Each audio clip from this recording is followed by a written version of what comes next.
বিশ্বৰ ৰাইজলৈ আমি এতিয়া আমাৰ বেনামন বৌদ্ধ বিহাৰৰ তৰফৰ বুদ্ধ পূজা আৰু শিৱলী পূজা ইতিমধ্যে সমাপ্ত হ'ল। এতিয়া ভান্তিৰ আহাৰৰ ব্যৱস্থা আমি কৰক। আজি সময়ো বেছি নাই, 15 মিনিট আছে। আমি আজি আৰু বুদ্ধ আমাৰ পূৰ্ণিমা অৰ্জন কৰিছোঁ। শ্ৰদ্ধেয় ইয়াত সকলো ভান্তি আমাৰ বিভিন্ন উপন্দিতা জনগোষ্ঠীৰ ৰাইজে কালীঘৰাৰ আমি ইয়াত অধ্যক্ষ সকলোৱে একেলগে তেখেতে আমি আমাক এই বহুত শুভ বুদ্ধ পূৰ্ণিমা উদযাপন কৰি সকলোৱে ধুনীয়াকৈ শান্তি লাভ ধৰ্ম কৰি দান জগতৰ কৰিছে। সকলো প্ৰাণী সুখৰ মই আশা কৰোঁ আমাৰ সকলোৰে বৌদ্ধ মংগল সমাজ হওক এয়া ভালকৈ কামনা বুজি কৰিছোঁ। পাইছে। ধন্যবাদ। আপুনি বাৰু হাড়ৰ সমস্যাৰ কাৰণে পাটনালৈ যাবলৈ চিন্তা কৰি আছে নেকি? এতিয়া আৰু চিন্তা নাই।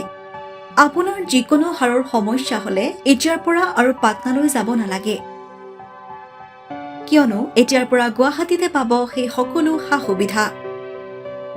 গুৱাহাটীৰ আমিনগাঁৱত অৱস্থিত Patna orthopaedic and multi speciality হস্পিটেলত কম খৰচতে পাব সেই সকলো উন্নত মানদণ্ডৰ চিকিৎসা সেৱা, য'ত অভিজ্ঞ চিকিৎসকৰ দ্বাৰা সম্পন্ন কৰা হয় বিভিন্ন ধৰণৰ হাড়ৰ অস্ত্ৰোপচাৰ।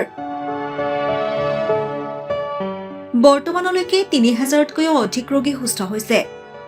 हमारे हॉस्पिटल में ऑर्थोपेडिक्स से रिलेटेड हर तरह का इलाज जैसे कि joint replacement, trauma surgeries, spine surgeries, Ilizarov surgeries और की होल सर्जरी जिसको आर्थ्रोस्कोपी कहते हैं, उसका इलाज संभव है।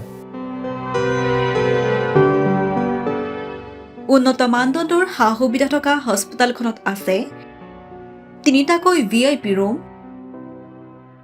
11টা কেবিন, জেনেৰেল ৱাৰ্ডত আছে 12খনকৈ বিচনা তথা 7খনকৈ বিচনাযুক্ত ICU।